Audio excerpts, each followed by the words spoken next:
Hello అండి. మరికొక simple neck డిజైన్‌తో అయితే మళ్ళీ మీ ముందుకొచ్చేసానండి. ఏం చేస్తారంటే ఫస్ట్ పక్కన ఇలా ఈ విధంగా అయితే ఫోల్డింగ్ వేసుకొని, ఇది బోట్ నెక్ డిజైన్ అండి. కాకపోతే చిన్న బ్లౌజు అందుకని పైన 3 ½ అండ్ కింద కూడా మీ యొక్క నెక్ డీప్ మార్కింగ్ చేసుకొని 3 ½ ఇంచెస్‌కి మార్కింగ్ చేసుకొని నేను చూపించే విధంగా మార్కింగ్ చేసేసి పైనుంచి కిందకి ఒక 3.5 ఇంచులు అండ్ 1 ఇంచ్ ఈ విధంగా మార్కింగ్ చేయండి. మార్కింగ్ చేసేసి ఇదిగోండి స్కేల్ తీసుకొని నేను ఎలా అయితే చూపిస్తున్నానో అదే విధంగా మొత్తంగా మార్కింగ్ అయితే చేసుకోండి.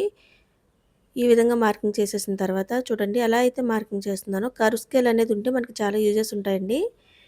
ఈ విధంగా మార్కింగ్ చేసేసిన తర్వాత మీరు ఎప్పుడు కట్ వర్క్ ఏదైతే యూజ్ చేస్తారో అది తీసుకోండి. పైన కూడా రౌండ్ అనేది పెట్టేసేయండి. పెట్టేసిన తర్వాత నేనైతే 2 రూపీస్ కాయిన్ తీసుకొని కట్ వర్క్ షేప్ అనేది ఈ విధంగా మార్కింగ్ చేస్తున్నానండి. చూసారా ఏ విధంగా అయితే మార్కింగ్ చేస్తానో మీరు కూడా 3 అంటే 3, 4 అంటే 4 అంటే బ్రాడ్ తక్కువ కావాలి అనుకుంటే దాన్ని బట్టి మీరు అడ్జస్ట్ చేసుకోండి. మార్కింగ్ చేసిన దాని ప్రకారం అయితే ఫస్ట్ కట్ చేసేసేయండి. ఇదిగోండి ఎలా అయితే మార్కింగ్ చేసుకున్నామో అదే విధంగా కట్ వర్క్ షేప్ మొత్తం అంతా మార్కింగ్ చేసుకున్న దాని ప్రకారం అయితే కట్ చేసేసేయండి. కట్ చేసేసిన తర్వాత మిడిల్లోకి అయితే కటింగ్ ఇచ్చేసేయండి. కటింగ్ ఇచ్చేసి లైనింగ్కి మొత్తం జాయిన్ చేసేసేయండి. మొత్తం జాయిన్ చేసేసిన తర్వాత ఇప్పుడు మెయిన్ క్లాత్కి జాయిన్ చేస్తున్నాను చూడండి.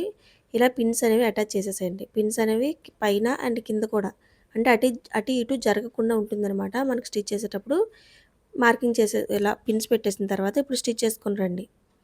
గమనిస్తున్నారు కదా నేను ఎలా అయితే స్టిచ్ చేస్తున్నానో అదే విధంగా స్టిచ్ చేయండి. ఇలాంటి నెక్స్ట్ చాలా పెట్టానండి ఆల్రెడీ ఛానల్లో. మీకు కొత్త మోడల్స్ అన్నీ కావాలంటే ఒకసారి ఛానల్కి వెళ్ళి చూడండి. అండ్ చూసి నేను పెట్టేది మీకు నచ్చినట్లయితే మర్చిపోకుండా వెళ్ళే ముందు ఛానల్ అయితే సబ్స్క్రైబ్ చేసుకోండి అండ్ లైక్ చేయడం కూడా మర్చిపోకండి. ఎలా అయితే చూపించానో అదే విధంగా కట్ వర్క్ అంతా పెట్టేసుకొని కుట్టేసి కట్ వర్క్లో కటింగ్స్ ఇచ్చేసి తిప్పేసేయండి. రివర్స్ తిప్పేసి ఎడ్జ్ కుట్టు మొత్తం వేసుకొని వచ్చేసేయండి. ఇదిగోండి ఎడ్జ్ కుట్టు వేసుకొని వచ్చేసిన తర్వాత అయితే మీకు అంచు వచ్చేది ఉంటుంది కదండి. ఒకవేళ చిన్న బార్డర్ అయితే చిన్న బార్డర్ అయినా పెద్ద బార్డర్ అయినా ఇప్పుడు నేను చూపించే విధానంలో వేసుకుంటే బాగానే ఉంటుందండి. ఈ విధంగా మొత్తంగా వేసుకొని వచ్చేసిన తర్వాత ఇప్పుడు బార్డర్ని చూడండి అటాచ్ చేస్తున్నాను. పైనుంచి ఫస్ట్ పైన ఒక 1 ఇంచ్ వరకు క్లాత్ అనేది ఉంచేసాను అండ్ కింద కూడా ఒక 1/2 ఇంచ్ వరకు క్లాత్ ఉంచేసి ఫోల్డింగ్ చూడండి. ఇటు సైడ్ ఏమో ఎక్కువ, ఇటు సైడ్ వచ్చేసరికి కొంచెం తక్కువ కోనిలాగా తిప్పానమాట. మీరు కూడా అలాగే తిప్పండి. అండ్ ఇక్కడికి వచ్చేసరికి ఫోల్డింగ్ అనేది చూసుకోండి. అండ్ ఇటు సైడ్ వేసేసరికి కింద నుంచి జాయింట్ చేసుకొని రండి. ఓకేనండి. నేను ఎలా అయితే చూపిస్తున్నానో అలానే ఫాలో అయిపోండి. మీకు నీట్‌గానే వస్తుంది. ఇలాంటి మంచి మంచి వీడియోల కోసం నా ఛానల్ ఫాలో అవుతూ ఉండండి. ఈ విధంగా తిప్పేసి దీనికి కూడా సేమ్ అదే విధంగా వేసుకొని వచ్చేసేయండి. దీన్ని కూడా పైనుంచే వేసుకొని రండి.